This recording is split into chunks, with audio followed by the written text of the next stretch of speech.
Good morning everyone. Today is Sunday. It's good to see you again. Ito po yung second Sunday that we have opened our church for physical worship, on-site worship service. So glad na makita ko po kayong lahat dito mga kapatid. I'm sure you have prepared yourselves para po sa gawain pong ito. Our prayer last time ay ganito, Lord, if you will open your church, we will come. And He did. That's why we are here today. Hindi ho ba magandang blessing yan galing sa Panginoon that He has given us this opportunity to be gathered together after 8 months of being under sa mga lockdown restrictions ng ating government. Of course, para naman po sa ating kapakanan yon, para sa ating kabutihan na tayo po ay restricted for a moment. Hindi tayo pwedeng kumilos ng malaya katulad noon. Kaya tayo safe at malusog at nandito ngayon. Praise the Lord. So lahat po ng mga nandito, my prayer is that the Lord will encounter us and that you will humble yourselves before God this morning. It is only by His grace, mga kapatid, na nandito po tayo at malakas at malusog. Kaya atin pong sambahin ang Diyos sa Espiritu at katotohanan sa umaga pong ito at sa po ng mga nanonood sa atin pong Facebook page sa iba't ibang bahagi ng Pilipinas, nasa Cavite at sa iba't ibang bahagi ng mundo. We welcome you sa atin pong live streaming ng ating worship service and my prayer is that the Lord will talk to you as well. Let us read a portion of the scriptures. Let us open our hearts, our minds, at atin pong ibigay ang oras po na ito para sa Panginoon. I'll be reading 2 Chronicles chapter 7, beginning verse 11 down to 16. When Solomon had finished the temple of the Lord and the royal palace, and had succeeded in carrying out all he had in mind to do in the temple of the Lord and in his own palace, the Lord appeared to him at night and said, I have heard your prayer and have chosen this place for myself as a temple for sacrifices. When I shut up the heavens so that there is no rain, or command locusts to devour your land, or send a plague among my people. If my people who are called by my name will humble themselves and pray and seek my face and turn from their wicked ways, then I will hear from heaven and I will forgive their sin and will heal their land. Now my eyes will be open and my ears attentive to the prayers offered in this place. Praise the Lord. I have chosen and consecrated this temple so that my name may be there forever. My eyes and my heart will always be there. The Word of God. Let's pray, Lord. We are glad, our hearts are rejoicing because you have brought us here, all by your grace. Hindi dahil ginusto namin, Panginoon, hindi dahil sa aming effort, kundi dahil pinayagan nyo kaming magkatipon-tipon sa maga pong ito. Dahil yan, Panginoon, we are very grateful. We want to praise you and worship you. May we have a meaningful encounter with you, Lord, as we offer our voices. Although sa isang limitadong paraan, Panginoon, we can still sing. We can still offer thanksgiving to your name. Speak to us. In Jesus' name we pray. Amen. Amen. We'll be singing 2 songs, mga kapatid. Let us give our heart sa ating Panginoon sa umaga pong ito. Will you stand, please? Thank you, Amen. Truly indeed, how amazing God's grace is.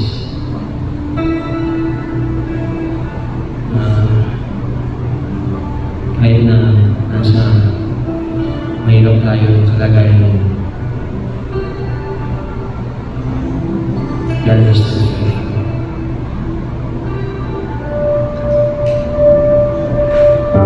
Let's give Him the praise that He deserves.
continue to worship you, O Lord.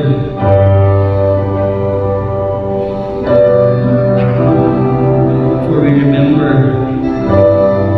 everything that you have done for us. How you took all of our sins, declared us righteous, restore friendship with the Father. We worship you. Cast my mind to Calvary, where Jesus bled and died for me. I see His wounds, His hands, His feet. I see you, cursed tree. His body bound, His body bound and drenched in tears. They laid Him down in Joseph's tomb. The entrance in by His tomb. Messiah is dead and all alone. Oh, praise the name of the Lord our God. Oh, praise His name forevermore. For endless days we will sing your praise, O Lord, O Lord our God.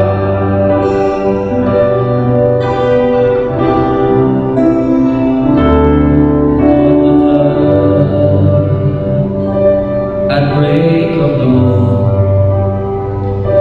the Son of Heaven rose again. Oh, tremble death, where is your sting?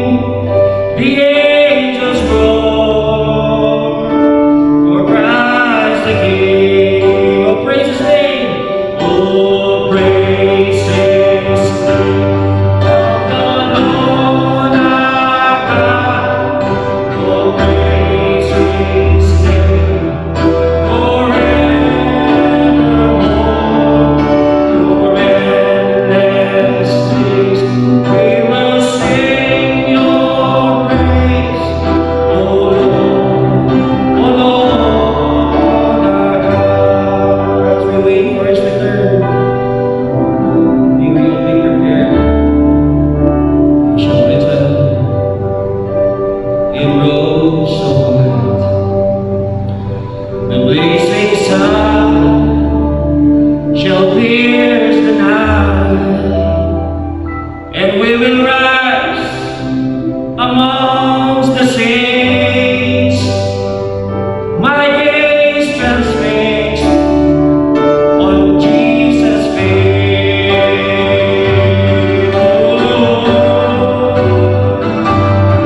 Oh, praise the name of the Lord our God. Oh, praise His name forevermore. Endless days we will sing your praise, O Lord, O Lord our God. For the next time we just have voices. Oh, praise the name of the Lord our God. Oh, praise His name forevermore. For endless days we will sing your praise, O Lord, O Lord our God. O Lord, O Lord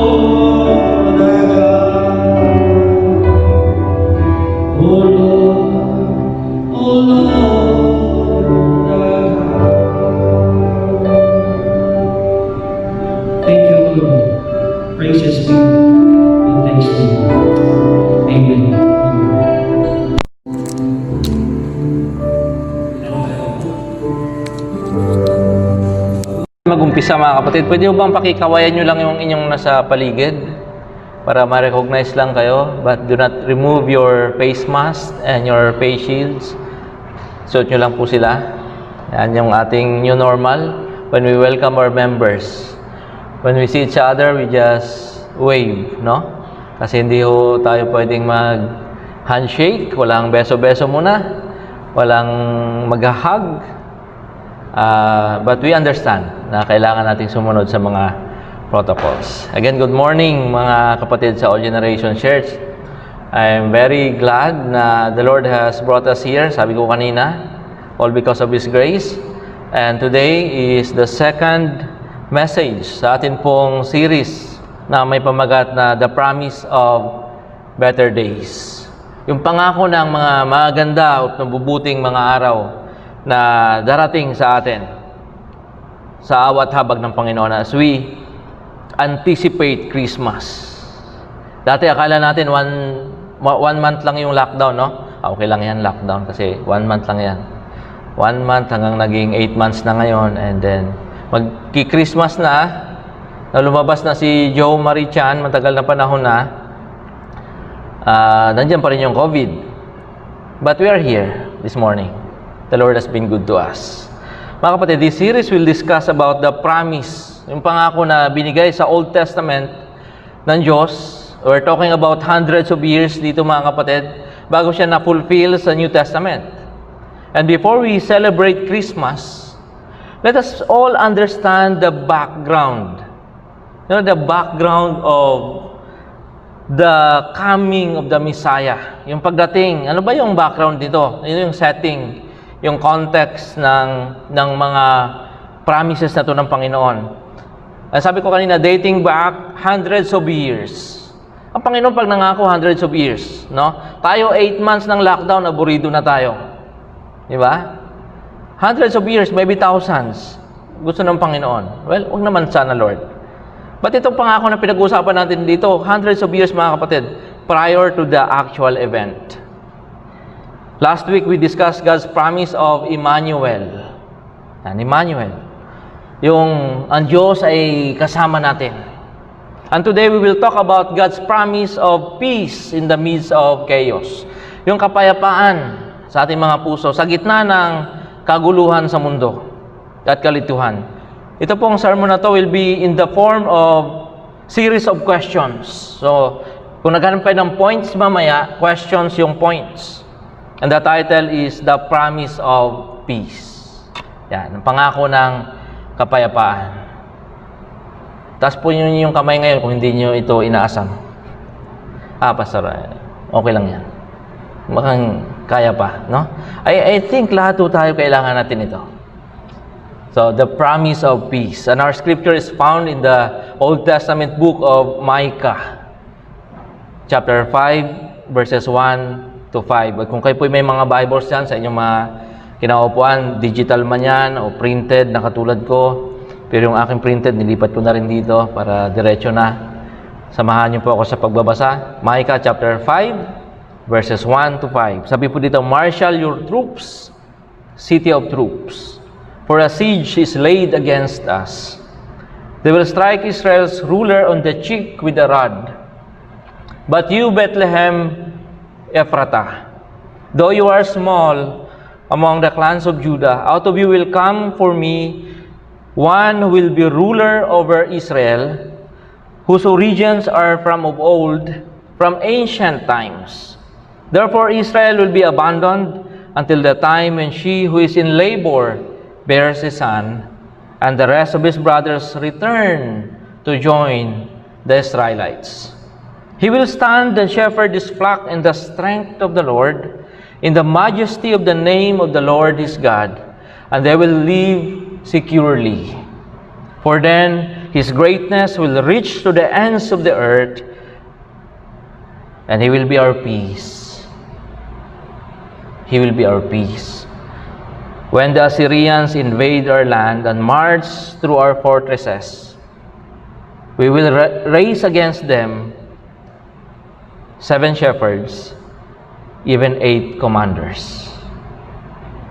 The Word of God. His word for us this morning. Let us come to the Lord in prayer. Father, you who sits on the throne, nakikita niyo po kami, Panginoon, what's going on, what's happening down here, Lord. We come to you for peace today. Lord, marami kaming gustong sabihin sa iyo, gustong i-request sa iyo, Panginoon, but our prayer today is for peace. That alone will suffice, Lord. That will be enough sa aming mga buhay ngayon. Peace that is coming from your heart and not from this messy world. Lord, forgive us. If we have considered ourselves to be spiritual, tingin namin, Panginoon, we are pious, we are spiritual, kasi we are consistently giving our time, Panginoon, sa aming devotions. But we have forgotten to give justice to the needy and the poor. Instruct us today with your word. That is the reason why we have come here today. Para makinig sa inyo, Panginoon. We need to hear from you. Lord, as we listen, Panginoon, tanggalin niyo yung mga fear sa aming mga puso. The anxiety, even pride, at yung mga ingay, Panginoon, sa paligid na inadapt namin sa aming mga puso, na sa aming mga puso, Panginoon. Lord, would you remove them, Lord, at once? Replace them with your peace. We need that today. Holy Spirit, enable our spiritual eyes, our ears, to see and hear your still small voice, and at the demands and deadlines from the Word. In Christ's name we pray. Amen. Amen. Sabi ko sa inyo kanina, mga kapatid, ang mga points sa sermon na to ay nasa forma ng mga tanong. So, ang unang tanong natin, what's going on? Alam niyo ba kung ano mga nangyayari sa atin ngayon? Can you define your situation, the situation of the world? Maybe a little. Meron tayong konting idea. So, basahin natin muli ang verse 1. Sabi dito, marshal your troops. Ihanda ninyo ang iyong tropa. Yung hukbo, city of troops, for a siege is laid against us. Tayo ay kinukubkob. And they will strike Israel's ruler on the cheek, sasampalin sa mukha. Yung tagapamuno ng Israel. It happened, mga kapatid, during the time of Judah's king Hezekiah. Remember Ahaz? Last Sunday? Si Ahaz ay tatay ni Hezekiah. Okay? So, magtatay sila. But unlike Ahaz, Hezekiah was a godly king. He was righteous. Kung gaano kasama yung kanyang tatay na si Ahaz, wala naman ako narinig talaga na mapatao, mapahayop, Ahaz ay talagang hindi mabuti, di ba? Si Hezekiah naman ay maganda ang kanyang kalooban. Sumusunod sa Diyos. So, nagpalit ng leader, nagpalit ng presidente o ng king, from wicked to righteous, but still, merong problema. And this situation reminds us who is ultimately our ruler. It also forces us to consider our hope and allegiances. Di ba, mga kapatid? Pag tumingin kayo sa mundo ngayon, nag-away si Trump, nagdidemanda si Biden. Dito sa Pilipinas, nag-away yung ating presidente at ang ating vice president. And they are saying na, pag napalitan yan, pag may bagong administration, maganda. Itong situation na to, pinapaalala sa atin, who is our ultimate leader? Hindi natin pwedeng ibigay yung ating buong pag-asa sa mga taong namumuno sa atin. From the wicked king Ahaz to the righteous king Hezekiah, mayroon pa rin problema. Ang mga tao ay malayo pa rin ang kanilang kalooban sa Panginoon. Kaya sinasabi sa atin ngayon, hindi natin pwedeng ibigay yung ating allegiances sa mga tao. Our ultimate ruler is God Himself. Bad things, mga masasamang mga pangyayari could happen during the reign of good kings. Di ba? Yung mga mabubuting mga namumuno, nagkakaroon ng mga problema. Likewise, mga kapatid, good things can be experienced under the leadership of a wicked one. Hindi ba yan yung realidad ng ating mga buhay? Kahit mga masasamang mga leader, may mga magandang bagay pa rin nangyayari. Ito po yan, mga kapatid. Earthly kings and rulers, may ina-idolize natin minsan, both wicked and righteous, succeed each other. Nagpapalitan lang sila. Dumarating, papalitan, masama, mabuti, nagpapalitan lang. But none of them, listen, none of them, wala na isa sa kanila, can truly lead and shepherd the people like God could. Huwag niyo kakalimutan niya, mga kapatid. Ang Panginoon lang ang ating totoong ruler.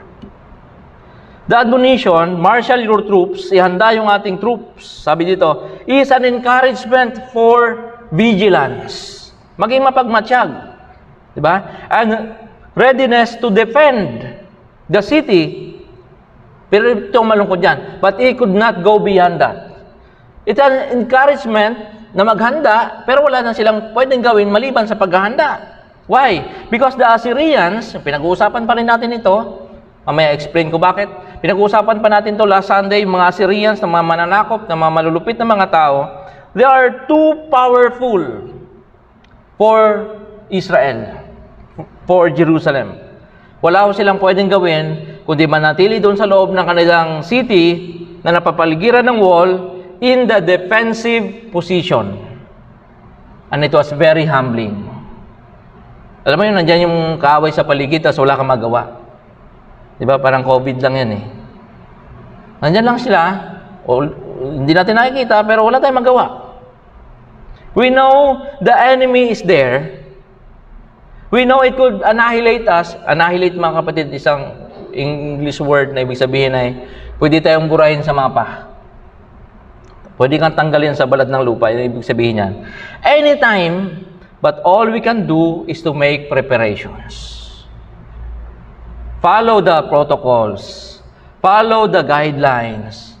Yan lang ang ating pwedeng gawin. Without the assurance or any assurances that we could overcome it and be triumphant.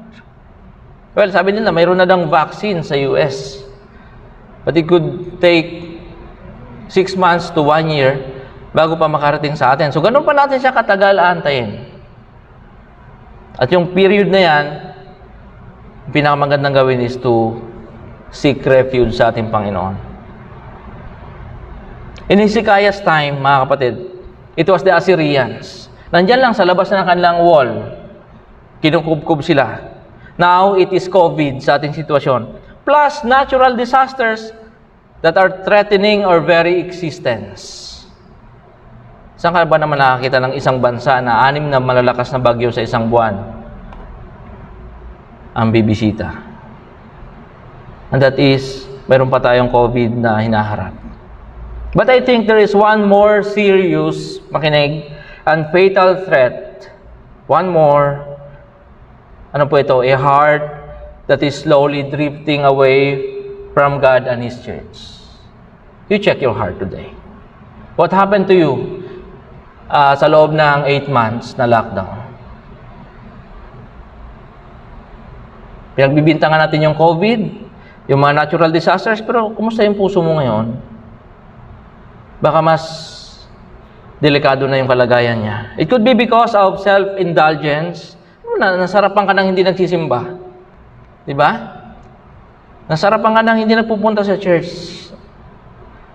Loneliness and depression, fear, pride, feeling abandoned and neglected by God. Lord, tagal ko nagsimba sa'yo, naglingkod sa'yo eh. Pero bakit nangyayari ito? Or maybe just simple complacency. Yung nga, sabi ko sa inyo, parang nasanay na tayo na hindi na tayo nagbabasa ng Bible. Wala naman silang pastor eh. Diba? Hindi man nakikita. Wala naman eh. Wala naman nangyayari. 8 months na, wala pa rin improvement. Yung mga ganong mga bagay. To make matters worse, mga kapatid, let's see 3 paradoxical scenarios here. Pinag-uusapan natin dito yung sitwasyon nila noon. Maaring sa atin na rin ngayon. Number 1, the city of peace. Yung Jerusalem, yung Salem dyan ay transliteration ng Shalom. Shalom means peace. Has become a city of troops. Yung lungsod ng kapayapaan ay naging lungsod ng giyera. Troops getting ready for a bloodbath. Don't you find it ironic? Na yung tinalagang lugar para sa kapayapaan ay naging lugar ng digmaan. Pangalawa, the city of the living God has now become a city under siege by the enemy. Yung Diyos na nagbabantay, yung Diyos na nagtatag, yung kanyang city na itinatag, isang lugar ngayon na kinukukob ng kaaway. Kaya nga tayo nagpa-follow ng protocols, kasi alam natin, kahit nandito sa lugar na ito ng COVID, nandito rin yung COVID. Yan yung mga paradox na nangyayari sa ating kapanahunan. Number 3, the city, mga kapatid, ito malungkot, eventually will experience humiliating defeat. Mapapasok sila, sasakupin sila in the hands of the Babylonians. After ng mga Assyrians, mga Babylonians. 587 to 86 BC. Pero si Micah prophesied in 734. So ganun kalayo. Bakit bumagsak sila sa kamay ng mga Babylonians? Hindi sila nakinig. Ganun lang kasimple yun. Pinaalalahanan at lahat, mayroon ka ng Isaiah, mayroon ka ng Micah, ang dami-dami ng mga propeta, wala pa rin. So, nasakop po sila. That time, nung nasakop sila, si Zedekiah, yung kanilang king, he will be desecrated in front of his people. Pinatay sa harap niya yung mga anak niya at parang kinuha yung mata niya. Nabuhay siya. Why? Because the people did not listen sa advice ng prophet. That's after 136 years, mga kapatid, na sinabi ito ni Micah sa kanangyari yung pagbagsak ng Jerusalem. Hindi naman talaga sila mapapasok sana kung nakinig lang sila sa Panginoon. Now, I hope we would pay attention to God now. Kung anong sinasabi ng ating Panginoon, sana pakinggan natin sa ating mga puso. So what's going on here, mga kapatid? A city under siege and a heart that is constantly threatened. That's our situation. What is painful dito, meron tayong information. Yes, merong COVID, may mga bagyo na darating, may lindol pa nga Meron tayong information, we have made yung mga necessary preparations, prepared naman tayo, but there is no assurance of success and relief. Maring ma-infect tayo. There's no assurance, mabubuhay ka pa. Yung business mo, maring mag-close. Yung trabaho mo, maring kang mapalitan. One thing ang tinuro sa akin ng Panginoon dito, ito po yan. There are times God would allow us to be put in a situation. Hayaan tayo ng Panginoon na malagay sa mga ganyang sitwasyon where we come face to face with danger. Yung talaga makikita mo yung peligro harapan, no? Harap, mukha sa mukha. And hopelessness, yung kawalan ng pag-asa. And help is not coming. Nangyari ba sa inyo for 8 months? No, para bang nandiyan na talaga siya na walang tulong na in-expect mong darating, hindi dumating. But it doesn't mean God is not there. Hindi ibig sabihin na hindi agad dumarating yung tulong ng Panginoon. Hindi ibig sabihin nun wala siya. At hindi siya darating. So that's the first point. What's going on here? There is a threat. Mayroon pong banta sa ating mga buhay. Unti-unting pinapasok yung mga pader ng ating spiritual na buhay. Paano natin sila mapipigilan? We listen to the advice of the prophets. We listen to the still small voice of the Holy Spirit. Number 2, why is God angry? Bakit nga ba sila dumating sa ganong sitwasyon? Because God was angry. At bakit galit ang Diyos? Diba? Yun yung mga tanong na kailangan natin isipin.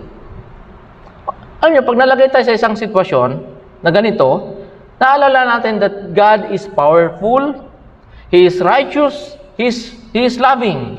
Ang Diyos ay mapagmahal, siya ay matuwid, siya ay makapangyarihan. But why are we suffering? Bakit po tayo nagdurusa?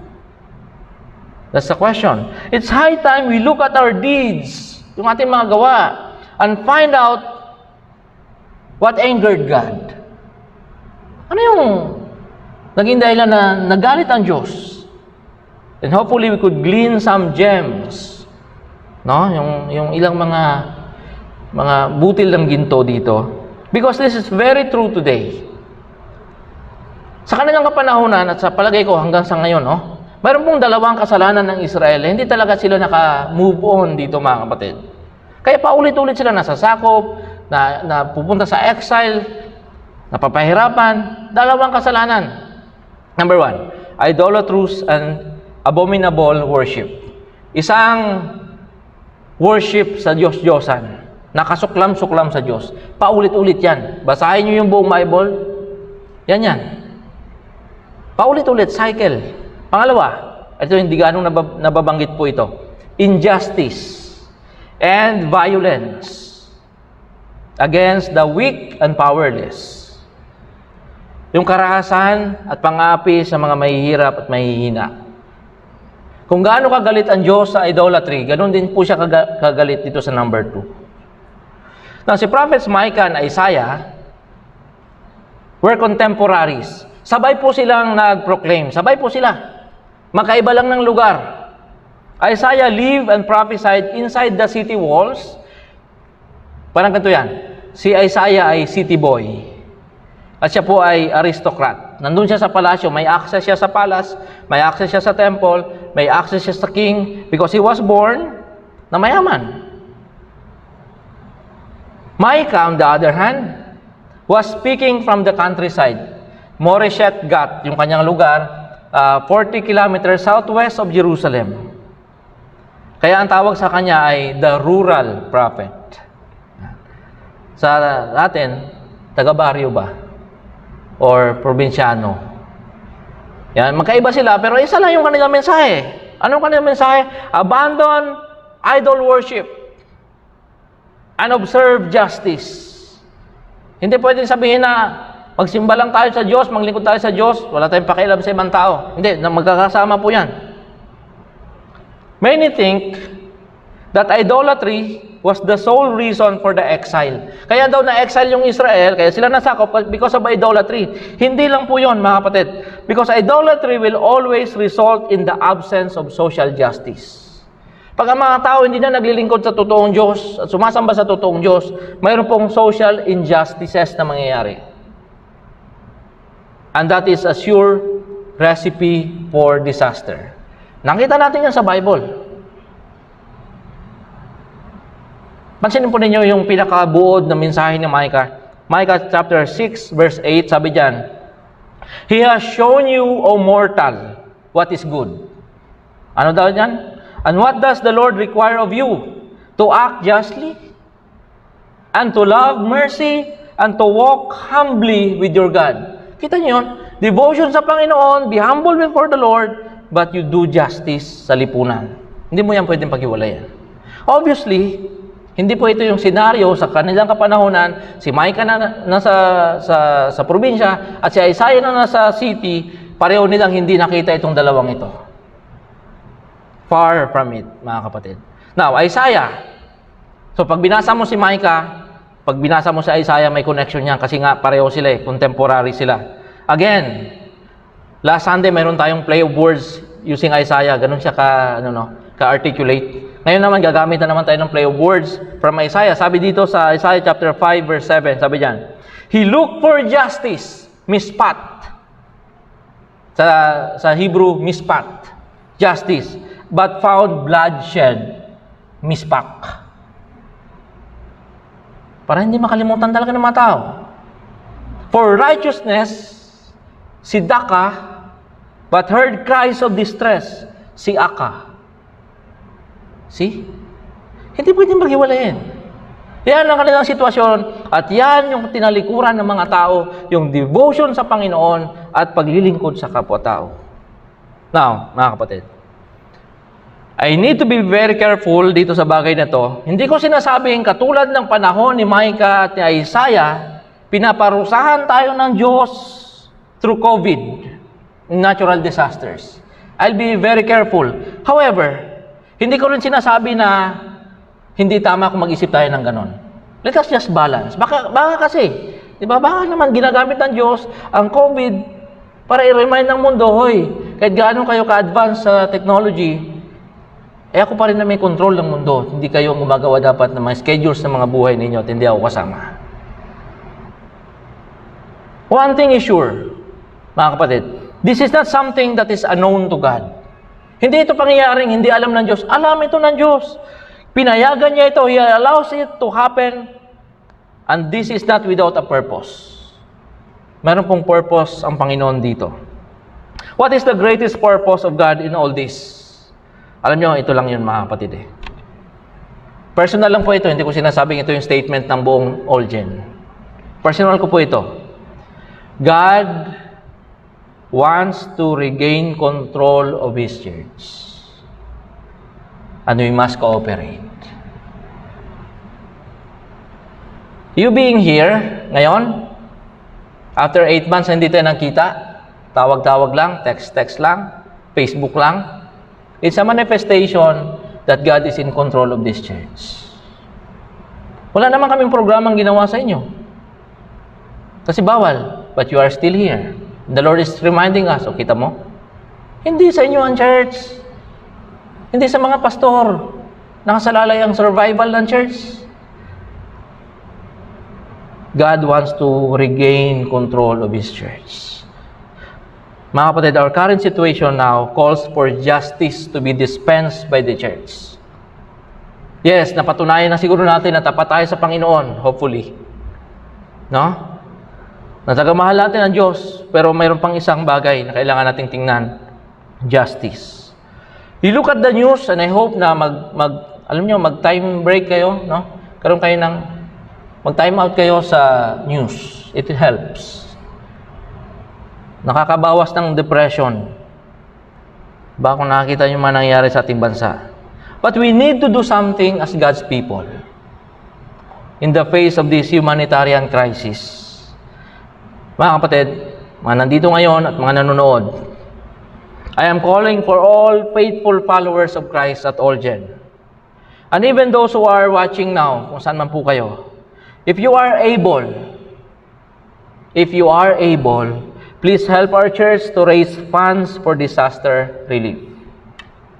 Hindi ko na kailangan ito i-elaborate kasi alam niyo naman ang nangyayari sa ating bansa. And we will send help to Bicol kasi yung ating church doon ay nasira at may mga members tayo na wala ng bahay. And we will also send our help to brothers and sisters sa north. No, mula dyan sa Rizal hanggang paakyat na yan hanggang north, hanggang Cagayan. Ang daming mga nasalanta dyan, mga kapatid. And we will be connecting with PCEC, PhilRads, para i-send yung ating donations. We'll only accept cash. Kasi hindi talaga pwede yung ibang gamit, no? We have no means to travel them and to ferry them kung saan mga lugar. We will give cash. Bahala na yung mga agencies na mag-distribute doon. Nanawagan po ako sa inyo, mga kapatid. Hindi natin pwedeng sabihin na, oh, praise the Lord, buhay tayo. Hey, Lord, ang business maganda.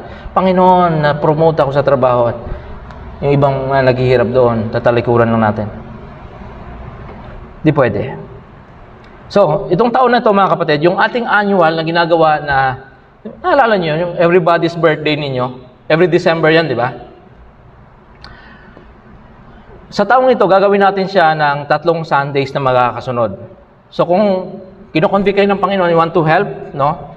Kung magkano man yan, 20, 50, 100. Ipon-ipunin natin. December 6, 13, at saka 20. So, pwede nyo siyang dalhin dito sa church. Yung inyong mga monetary gifts. I-deposit ninyo online sa GCash, sa bank transfer, kung saan man. No, lahat ng mga details yan ay bibigay namin po sa inyo. Maybe next week kung paano. Para kung makagather tayo ng enough amount for that. Tulong natin sa ating mga kababayan.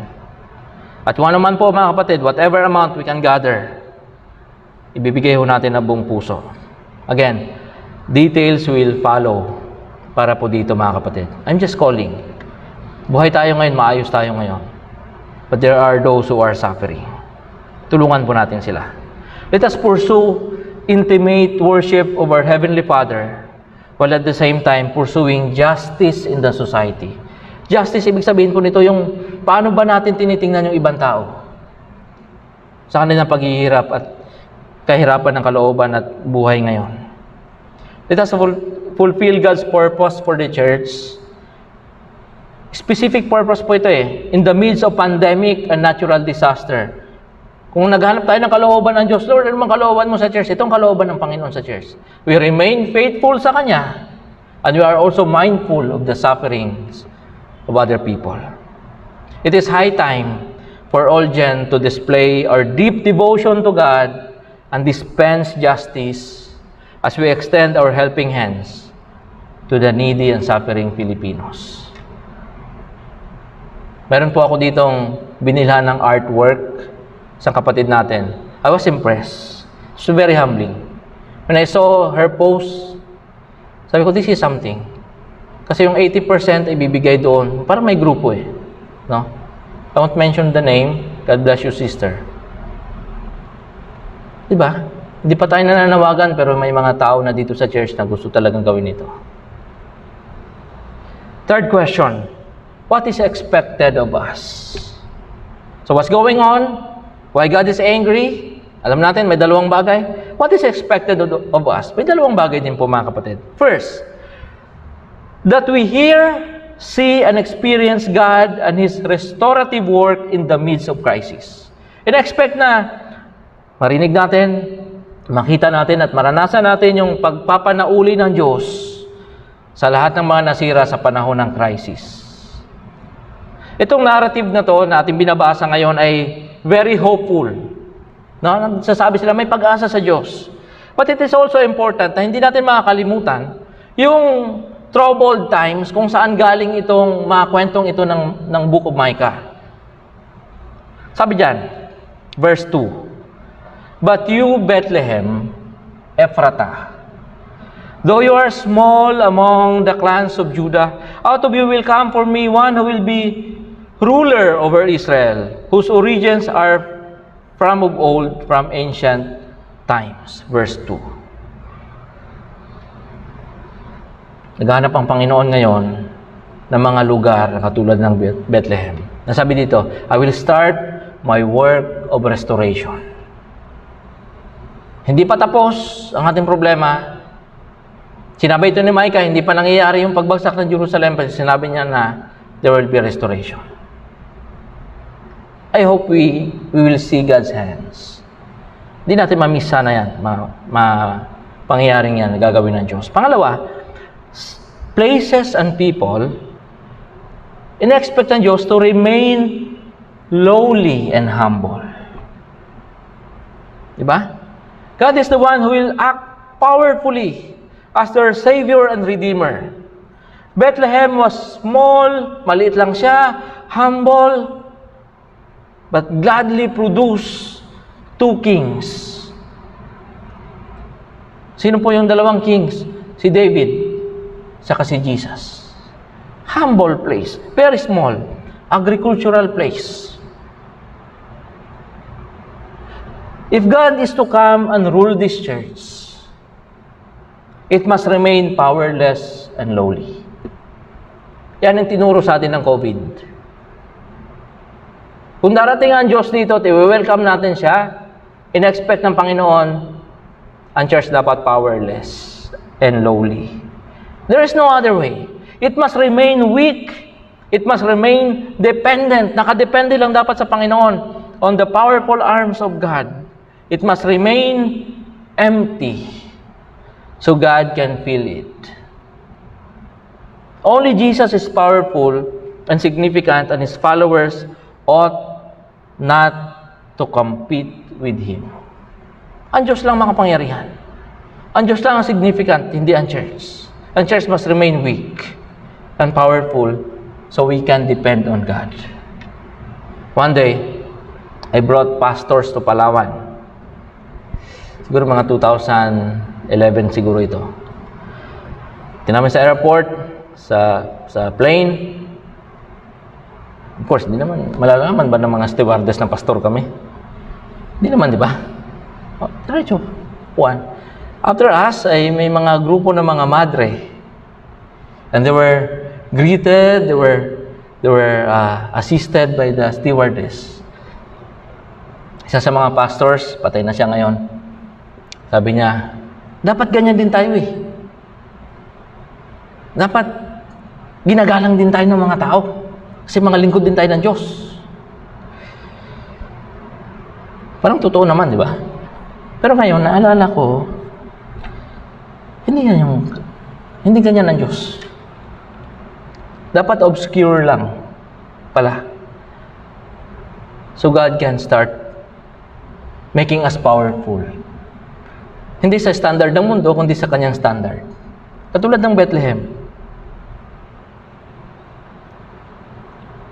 COVID brought us back to this reality na hinahanap ng Panginoon yung mababa. Humble. It made us realize that its real source of power, ang tinutukoy ko ang church source of power and relevance is humble dependence and selfless service. Hindi naman ibig sabihin nito na hindi tayo relevant sa community, kaya nga tayo may Facebook. Now, we also utilize those things. But behind that, above, behind, beneath, sa gilid niyan ay ang ating pag-submit sa Panginoon. That He alone can make us relevant. That is what we mean by becoming light and salt of the world. Humble dependence. That's what we mean by carrying our cross daily and follow Jesus. To be unrecognized by the world. To remain obscure. Sabi ni Paul, but we have this treasure in earthen vessels. Tayo po yon, earthen vessels. Palayok ba na galing sa mud, putik? Bakit? That the excellency of the power may be of God and not of us. Nagkakaroon lang ng value yung earthen vessel doon sa nilalagay. In itself, walang value yon. Pero kung nasa loob mo ay Diyos, then, yan sinasabi ni Paul sa 2 Corinthians chapter 4, verse 7. King James Version. Fourth question, who will give us peace? Pastor, kailangan ko yan. Ako rin. Who will give us peace? Ito po isa sa mga tinatawag nating messianic prophecies or messianic chapters ng Bible sa Old Testament. Ibig sabihin ng messianic, sila po ay tumutukoy sa pagparito ng Panginoon. By the way, 700 years po ito bago nangyari. Okay? Itong prophecy na to, 700 years bago nangyari. Peace was promised to Israel during her rebellion and exile. Kung sa gitna ng kanilang pagrebelde sa Diyos, pinangako sa kanila ng Panginoon, there will be peace. But the ultimate peace will be available in the coming of the Messiah. We are reminded by that star, we are reminded by that cross, that the Messiah has come. At tayong mga Kristyano, dapat alam natin ang peace sa ating mga puso. Peace, therefore, is not a thing. It is not circumstances. It's not event, but a person. The gift of peace is the giver himself. Yung biyaya ng kapayapaan ay ang mismong nagbibigay ng pangako. Ang ating Panginoong Hesus. Micah opened verse 5 with these words, and He will be our peace. Hindi niya sinabing, and He will do this and that will give us peace. No. Sabi niya, He will be our peace. How does peace come to us, mga kapatid? Paano dumarating sa atin? Paano binibigay ng peace ng Panginoon sa atin? There are three things, very quickly lang. Number one, He will gather the remnants of His people. Pangako ng Panginoon, titipunin niyang muli. Merong mga remnants, ibig sabihin ng remnants, mga matitirang sasamba sa Kanya. Sabi diyan, therefore Israel will be abandoned until the time when she who is in labor bears a son, and the rest of his brothers return to join the Israelites. Nakita na ng Panginoon yan, yes, magpatuloy kayo sa rebellion ninyo, but I am calling you to return, and I will see to it na mayroong remnant, and they will join again the Israelites. I will gather them. He will stand, number 2, and shepherd his flock. Paano makakaroon ng peace? Tatayo daw siya, and he will shepherd his flock in the strength of the Lord. And what is the result? People living securely. Praise the Lord. Habang hindi tayo nililid ng Panginoon, hindi siya yung pastol natin, there will be no peace. I guarantee you that. Sabi diyan, He will stand and shepherd his flock in the strength of the Lord, in the majesty of the name of the Lord his God, and they will live securely, for then his greatness will reach to the ends of the earth. Verse 4 of chapter 5. Unless the Lord will be the one who shepherds us, there will be no peace. Alam niyo yung isa sa mga tasks ng shepherd? Number 1, providing security for the sheep. Alam mo, kung hindi lang tayo talaga kinalingan ng Diyos dito sa COVID na to, wala na tayo. Maliban na weak pa minsan yung ating mga resistensya, pasaway pa tayo. Wala na tayo. And the Lord protected us. And that involves keeping the flock together. Nagsasama-sama. And also, leading them to good grass and water. Karamihan nga sa inyo, nagsitabahan nga kayo nung lockdown eh. Yan ba yung naghihirap? Why? Because the Lord sustained us. Diba? Wala tayong trabaho, pero natatabahan tayo. Because the Lord is giving us food. And it involves protecting them from the enemies. Katulad ng bears and lions.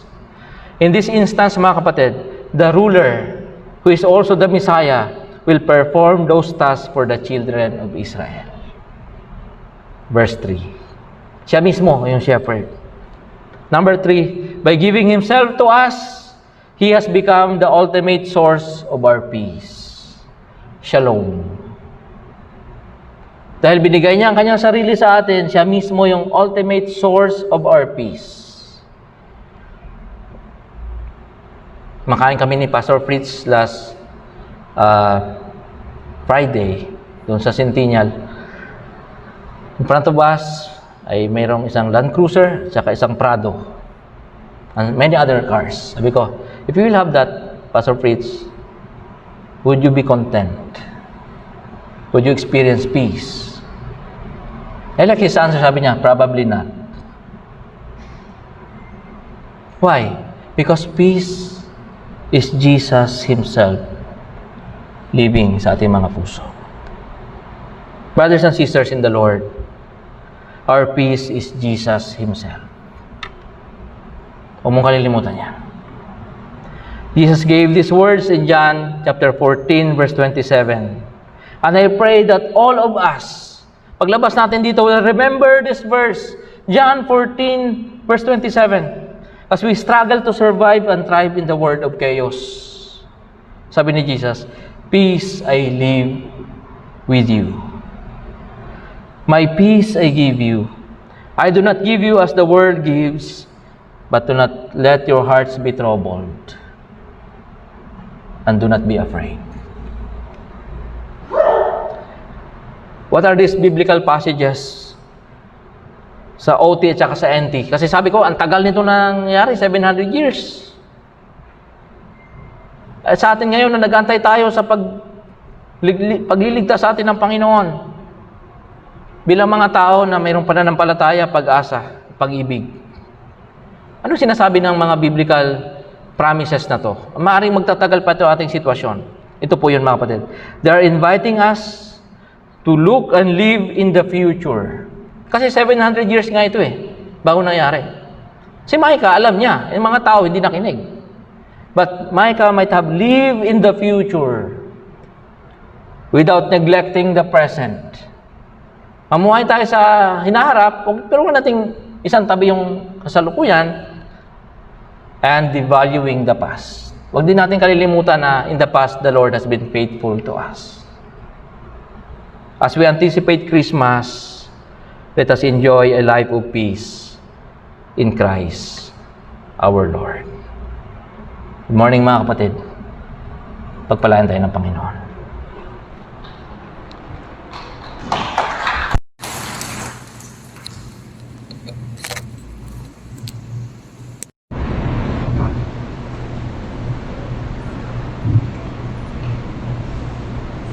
Ayun tayo mga kapatid. Close with this.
Brings me to my knees, for there I find you there I find relief. So with all my heart I worship. To you I say, for you alone deserve all glory, for you alone deserve all praise. Father, we long to adore you,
Father, we love you,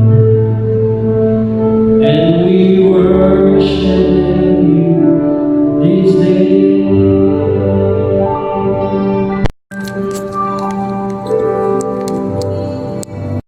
Father, we thank you for your Son Jesus, who is our peace. Lord, COVID-19 and the recent disasters wreaked havoc and scattered us, making us fearful and without hope. Gather us to yourself, Lord. Shepherd us once more. Grant peace to our hearts today.